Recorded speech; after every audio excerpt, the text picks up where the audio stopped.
Kemudian juga ada Facebook, ada Instagram, ada web BMKG Lampung khusus yang bisa diakses oleh masyarakat. Nah, karena di situ kan ada informasi jalan tol, informasi tambah hujan, per kecamatan juga ada, gelombang juga ada. Di IG itu juga sudah komplit semua. Tinggal follow aja. Ya. Follow up IG-nya namanya apa, Pak? Info BMKG Lampung. Info BMKG Lampung. Ya. Kayak sih Pak alat-alatnya. Nah, Ya, alat itu apakah ditaruh nih apa ada orang nih bagaimana nih? Kita tahu juga nih. Aku mau korek-korek sedikit nih. Ya, alatnya banyak, cukup banyak. Dari gempa deh. Gempa kami ada kita sebut shelter gempa bumi. Untuk memantau kejadian gempa bumi. Kemudian ada akses.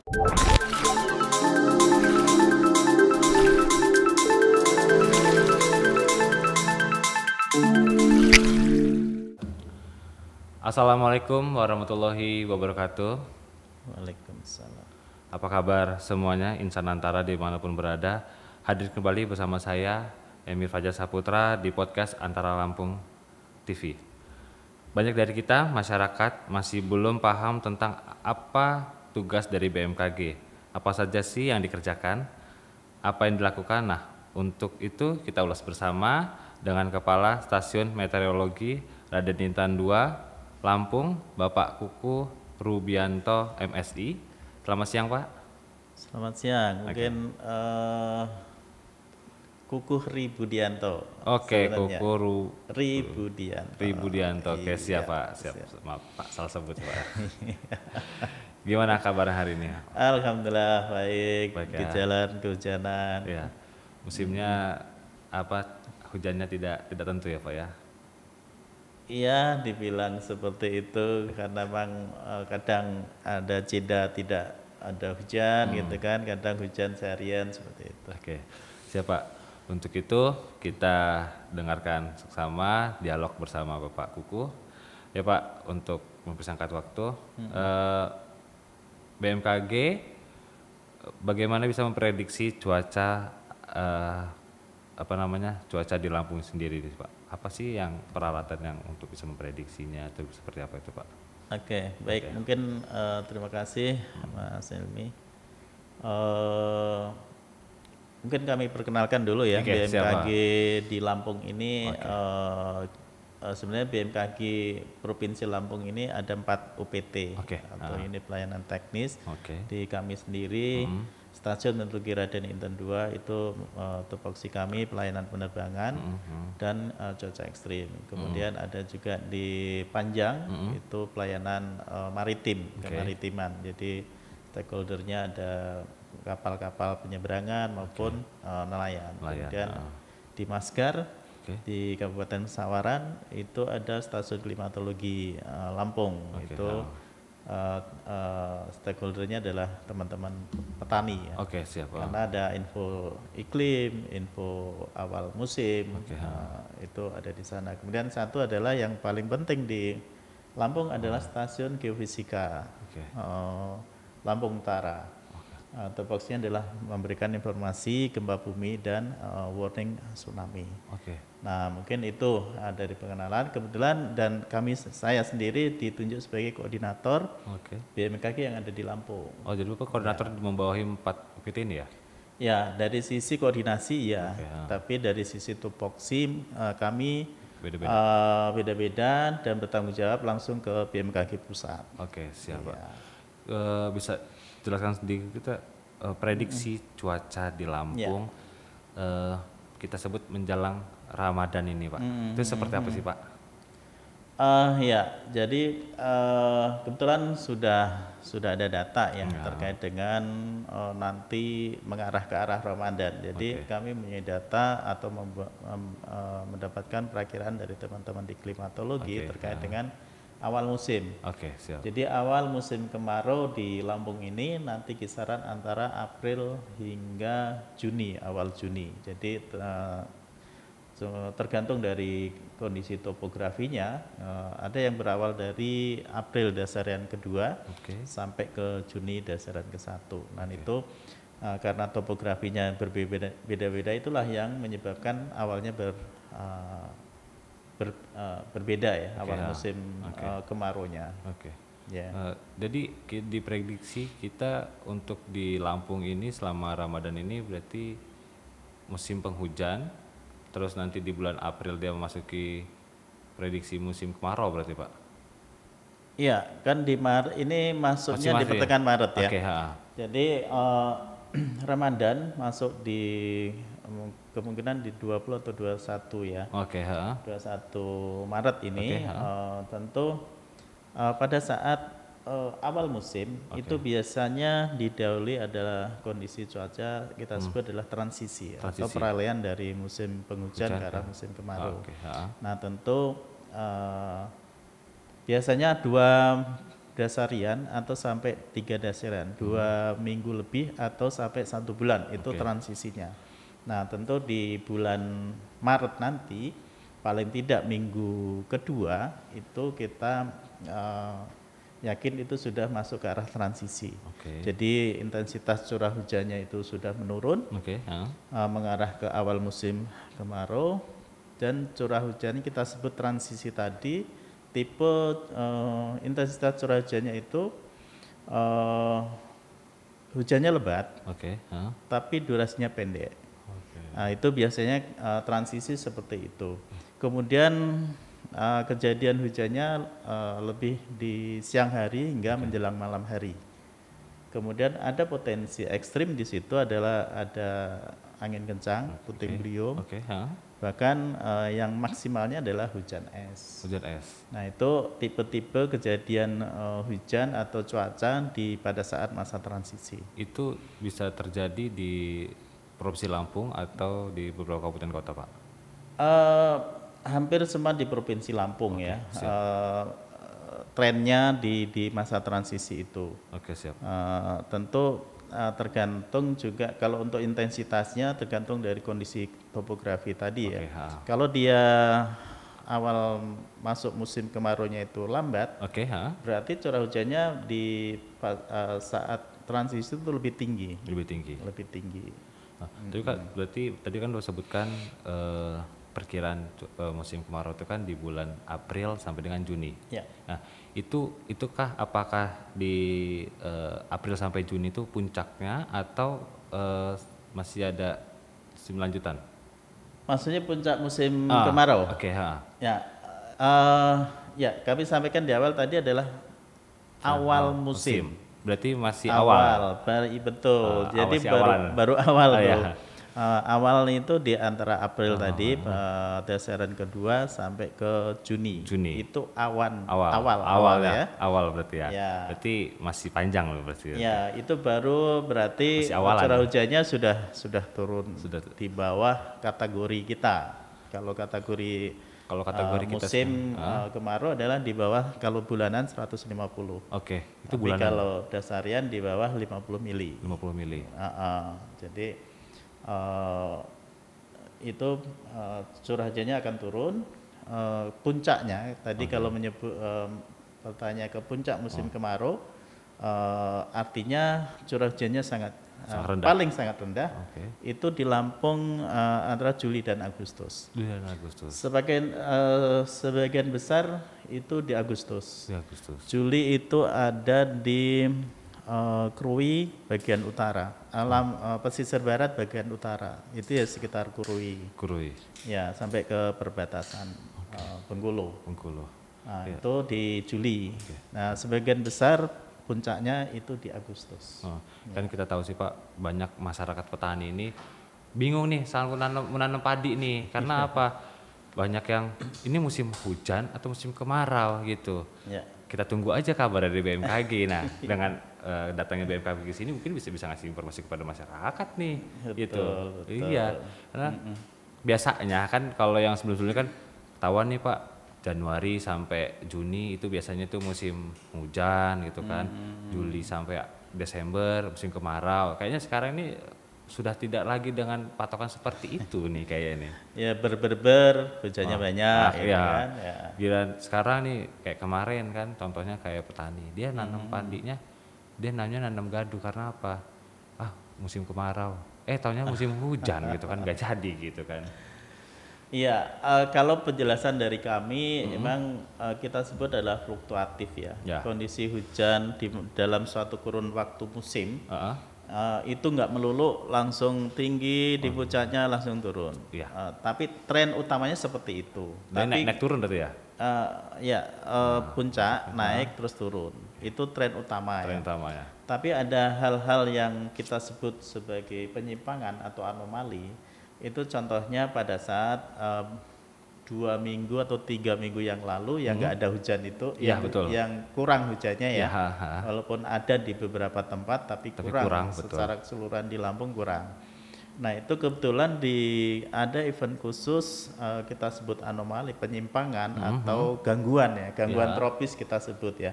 Ada namanya siklon tropis Freddy yang munculnya di selatannya Pulau Jawa atau di NTB, kemudian bergerak ke arah barat, lewat di selatannya Lampung menuju ke arah Afrika sana. Nah itu dampaknya macam-macam. Ada yang menjadikan gelombang tinggi, ada yang menyebabkan ada beberapa curah hujan tinggi, ada angin kencang, puting beliung dan mirip transisi. Ada juga kurang hujan karena kurangnya hujan itu karena uap air yang ada di sekitar Lampung itu ketarik ke arah siklon tropis. Karena siklon tropis itu suatu putaran yang terjadi di laut, putarannya sangat kencang dan menarik uap air ke arah siklon titik dari siklon tropis tersebut. Gitu. Nah, jadi reaksinya beda-beda. Ada yang tadi hujan lebat. Nah, seperti seminggu inilah paling enggak ya, kan banyak hujan terus nih. Curahnya tinggi nih. Betul. Jadi ada bibit siklon di selatan Jawa Timur. Kemudian pola anginnya, pola angin ke arah bibit itu menjalar atau ada pertemuan angin dari Lampung sampai ke Jawa. Sehingga menyebabkan beberapa kota di Jawa termasuk DKI kemarin juga ada banjir. Lampung sekarang juga ada hujan lebat terus dan panjang gitu kan. Itu yang menyebabkan adalah bibit siklon tadi. Siklon tadi ya Pak. Iya. Pak, apa sih bencana yang harus diwaspadai sama masyarakat nih? Bagaimana masyarakat bisa mendapat informasi bencana di Lampung khususnya? Mereka bagaimana sih bisa dapetin informasinya itu Pak? Informasinya. Ya, yang pertama yang diwaspadai tadi karena dari sisi kami terkait hidrometeorologi ya, lebih ke arah banjir, kemudian longsor, ke daerah pegunungan gitu kan. Kemudian juga kalau di transisi nanti lebih potensinya lebih besarnya adalah angin kencang, puting beliung, kemudian petir. Itu sangat sering terjadi di situ. Nah, info dari kita membuat suatu wadah grup WhatsApp, kemudian juga ada Facebook, ada Instagram, ada web BMKG Lampung, khusus yang bisa diakses oleh masyarakat. Nah, yang lebih tren ya sekarang Instagram gitu ya. Instagram yang di situ bisa interaksi dengan admin kami. Dan setiap saat kalau ada potensi hujan lebat kami informasikan. Termasuk juga di grup WhatsApp itu sudah ada sekitar 10 grup WhatsApp yang untuk komunitas kebencanaan, untuk teman-teman di TNI Polri, kemudian teman-teman di BBBD itu membuat grup khusus terkait dengan informasi dari BMKG. Siap Pak. Ya. Berarti masyarakat sudah sangat mudah untuk bisa mengakses informasi yang ada di BMKG berarti Pak ya. Betul sekali. Pak, data BMKG ini siapa saja sih yang memanfaatkan? Terus bagaimana mekanisme jika ada prediksi bencana alam bakal terjadi? Stakeholder kami khusus kalau untuk dari sisi kami PT di bandara adalah pengelola bandara, kemudian maskapai ya. Kemudian terkait cuaca ekstrim Itu ada dari teman-teman di BPBD, siap. kemudian pemerintah daerah lah, kemudian TNI Polri, karena dari tupoksi mereka juga membantu terkait kebencanaan, komunitas bencana tentunya ya, itu stakeholder kita. Kemudian yang dari klimatologi teman-teman di pertanian, perkebunan, kemudian di teman-teman di Panjang itu terkait penyeberangan nelayan gitu ya. Kemudian terkait yang geofisik tentu ke arah kebencanaan. Itu yang kami layanin. Kami layan. Ya. Berarti sudah ada stakeholder masing-masing untuk bisa mereka untuk bisa menjelaskan informasi-informasi ini ya Pak ya. Betul sekali. Tapi kami wadain terkait dengan WhatsApp itu semua info BMKG yang ada di Lampung ada di situ. Oh gitu. Ya, terkait info gempa, terkait info iklim, gelombang tinggi di grup itu semua bisa. Semua bisa. Dan kami membuat IG, Instagram yang provinsi juga. Walaupun teman-teman di stasiun maritim itu buat sendiri, di geofisik buat, kami wadahi karena kami sebagai koordinator, semua info kita share juga di info BMKG Lampung. Info BMKG Lampung. Ya. Nah, Pak, masyarakat tuh bisa masuk gak sih Pak ke grup WhatsApp itu atau hanya kepala disebut kayak kepala desanya atau camatnya itu bisa bergabung ke situ? Bisa, kami terbuka luas ya terkait teman-teman yang mau mendapat informasi dari kita, nanti nomornya dikirim ke kami, nanti kami masukkan di grup. Makanya karena banyaknya itu sampai membuat 10 grup WhatsApp. Nah, ada yang khusus tadi ya, TNI Polri, teman-teman BPBD. Aku tergabung di situ loh Pak. Nah itu makanya ya kami terbuka luas. Siap. Lewat IG pun itu hampir sama ya. Karena di situ kan ada informasi jalan tol, informasi tambak udang, perkecamatan juga ada, gelombang juga ada. Di IG itu juga sudah komplit sebenarnya. Tinggal follow aja. Ya. Follow up IG-nya namanya apa Pak? Info BMKG Lampung. Info BMKG Lampung. Ya. Pak, kecepatan nih, kecepatan dari petugas yang petugas di kantor gitu untuk mendapatkan informasi misalnya ada terjadi gempa atau terjadinya gelombang tinggi angin, itu berapa cepat Pak masyarakat bisa mendapatkan itu semua? Ya, mulai dari cuaca ekstrim. Kami punya SOP memberikan informasi setengah jam sampai 3 jam sebelum kejadian. Kejadian ekstrim ya. Nah, tentu akan sebagai panduan oleh teman-teman di BPBD. Itu setengah jam sampai 3 jam ke depan. Kemudian kami membuatkan perakiraan cuaca ekstrim harian juga. 3 harian juga. Terus 7 hari. Itu dari sisi kami. Kemudian teman-teman di klimatologi ada potensi hujan dasarian atau 10 hari dalam kurun waktu 10 hari. Itu juga bisa sebagai acuan kejadian ekstrim maupun ke teman-teman petani. Dalam 10 hari ini curah hujannya cukup nggak untuk padi, cukup nggak untuk jagung kayak gitu. Itu per 10 harian sampai bulanan ada bulanan dalam kurun waktu sebulan kira-kira curah hujannya berapa mili. Itu mereka teman-teman di klimatologi bisa 3 bulan ke depan. 3 bulan ke depan. Dan kemudian itu tadi awal musim. Nah, awal musim itu mulainya kapan, dalam kurun waktu musim itu dia di bawah normal atau di atas normal. Artinya lebih rendah curah hujannya dalam kurun waktu musim itu atau lebih tinggi. Nah, itu yang bisa disampaikan ke mereka. Kemudian yang di Panjang itu bisa memperkirakan potensi gelombang tinggi 7 hari ke depan. 7 hari ke depan. Ya, mereka juga membuatkan perakiraan per harian ada pelabuhan. Harian ada Pak. Harian ada. Penyeberangan ada.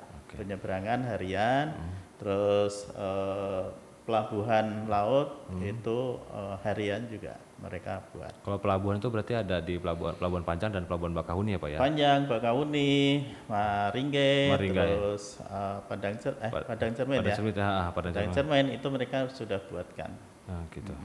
Itu, nah tadi kan Bapak sebutkan kecepatannya. Bapak sudah sebut kecepatannya. Kecepatan masyarakat bisa mendapatkan informasi berapa ininya. Terus bagaimana sih Pak? Itu ada naruh alat kah atau bagaimana nih? Nah, gitu. Apa naruh orang tuh di sana tuh? Ya, mungkin yang terinfo tadi kecepatan info gempa bumi ya. Info gempa bumi sebelum 5 menit harus sudah sampai ke masyarakat. Oke. Selanjutnya adalah info kalau ada potensi tsunami, dan dalam kurun waktu 5 menit itu. 5 menit Pak? Ya, karena tsunami itu paling lama adalah 45 menit. Kalau kejadiannya benar-benar di dekat lempengan. Kalau lebih ke arah daratan lagi kan lebih golden time-nya itu kan lebih pendek lagi. Berarti kita harus 5 menit gempa bumi, ada gempa bumi, informasi langsung ada informasi. Kalau ada potensi tsunami, muncul potensi tsunami di situ. Oke, siap. Berarti cukup 5 menit. Ya. Masyarakat bisa langsung akses untuk gempa bumi ya itu ya. Nah itu kayak masih Pak alat-alatnya. Nah, alat itu apakah ditaruh nih apa ada orang nih apa gimana nih? Kita tahu juga nih. Aku mau korek-korek sedikit nih. Ya, alatnya banyak, cukup banyak. Dari gempa deh. Dari gempa kami ada kita sebut shelter gempa bumi. Untuk memantau kejadian gempa bumi. Kemudian ada akselerograf ditaruh di perkantoran. Itu di hampir semua di BPBD itu ada.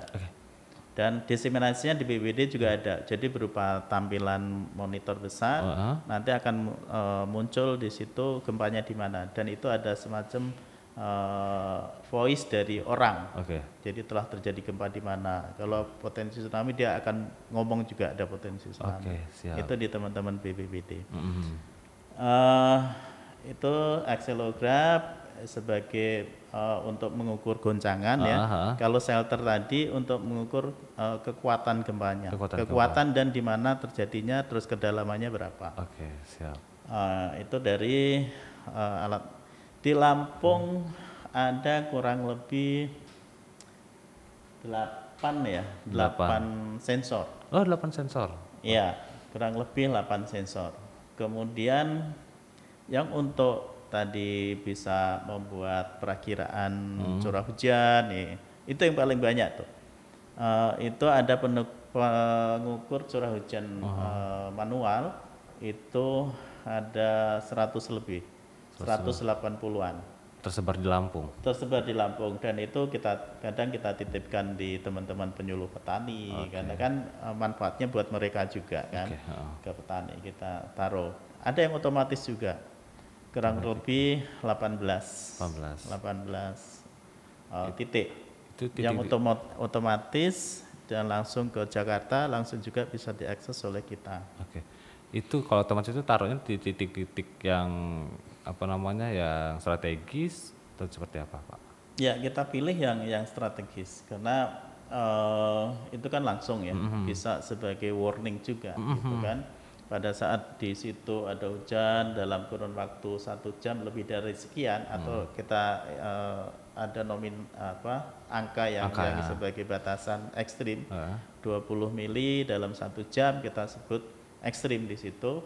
Kita klopkan juga radar kita, jadi bisa menginformasikan teman-teman di BPBD setempat gitu ya.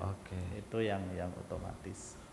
Terus satu yang di kami radar cuaca. Jadi di Tegineneng itu ada MEWS, gedung MEWS, di belakangnya ada bangunan tinggi, di atasnya ada bola seperti bola raksasa itu adalah radar cuaca. Jadi bisa memantau kejadian hujan terkini. Jadi real time update-nya kalau di web kami atau di aplikasi App Store BMKG, info BMKG itu juga ada. Itu update-nya per 10 menit. Jadi kejadian hujan terkini. Dan ada juga satelit cuaca yang kita kerjasama dengan Jepang, itu juga untuk memantau distribusi awan.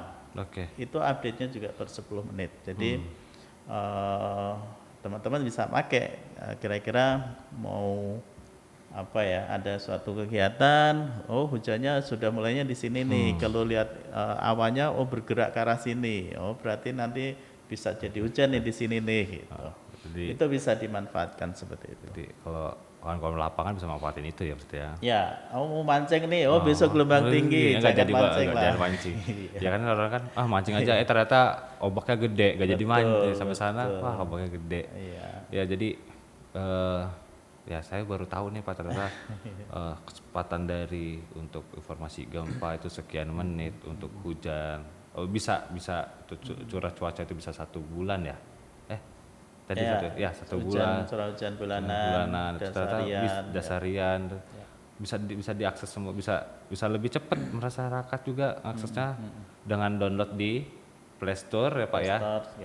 Dan Play Store kalau nggak salah BMKG. Kalau tergabung di grup itu Pak, aku sudah tergabung Pak. Jadi informasi gempa itu aku langsung update. Aku update di situ karena manfaatnya banyak sekali Pak. Karena jujur, apalagi kita tinggal di daerah dekat laut, rawan ya.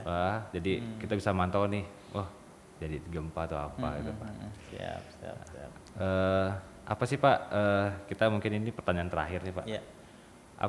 Harapan Bapak ke depan, himbauan Bapak ke depan kepada seluruh masyarakat Provinsi Lampung seperti apa nih? Ya harapannya tentu cuaca ekstrim atau bencana itu kan kadang kita ulah kita sendiri kita mungkin terkait dengan perubahan lingkungan kayak gitu ya, pengelolaan sampah segala macam itu juga mempengaruhi terkait dengan perubahan iklim. Nah itu mempengaruhi juga cuaca ekstrim. Nah itu yang secara umumnya, tapi harapannya masyarakat itu konfirmasi lah ke kita atau memanfaatkan informasi kita, apalagi kalau ada berita yang tidak benar segera konfirmasi ke kami, karena sering berita-berita itu dimanfaatkan untuk mengacau kondisi keamanan atau ketentraman lah itu. Ya harapannya informasi kita dipakai dan konfirmasi dari kita menjaga alam akan menjaga kita, itu kata Pak Doni ya. Iya. Terus himbauannya Pak kepada masyarakat? Ya himbauannya tadi ya, menjaga lingkungan tadi, kemudian menjaga lingkungan, menjaga alam, kemudian juga membantu kita menjaga alat kita, karena alat kita tersebar di seluruh Lampung bahkan seluruh Indonesia. Pokoknya ada logo BMKG, tolong dijaga juga karena itu sebagai pemantau kebencanaan, walaupun cuman seperti seng gitu ya, tapi manfaat buat kami, manfaat buat analisis kebencanaan dan pembangunan bahkan itu sangat penting buat kita semua. Saya kira itu. Jadi ada alat kecil Pak ya? Ya kayak corong itu ya, itu dari seng, itu dari aluminium, itu fungsinya adalah mengukur hujan, itu yang paling banyak ya. Kemudian ya otomatis yang ada panel solarnya, ada akinya, nah itu seringnya aki dan solar panel hilang. Nah itu tolong kalau ada logo BMKG tolong dijaga. Ya jadi dihimbau kepala BMKG langsung ya, kepala wilayah 2 ya Pak ya, apa namanya? Koordinator BMKG Lampung. Koordinator BMKG langsung yang menghimbau kepada masyarakat untuk bisa menjaga alat-alat BMKG, karena itu juga akan bermanfaat untuk kita semua, bukan hanya untuk diri saya atau diri Pak Kuku sendiri, tapi untuk seluruh masyarakat Provinsi Lampung. Dan seperti cuaca, kita khususnya para petani bisa tahu kondisinya. Kapan musim penghujan, kapan musim kemarau untuk yang melakukan penerbangan, kapan dia angin besar ataupun cuaca ekstrim juga untuk penerbangan. Terus gelombang tinggi juga masyarakat juga bisa waktu penyeberangan atau nelayan, untuk waktu penyeberang juga bisa mengetahui informasi-informasi itu. Jadi mohon dijaga, dirawat dan diperhatikan, bila mana rusak bisa langsung informasikan kepada BMKG bahwa alat ini rusak ataupun hilang gitu kan.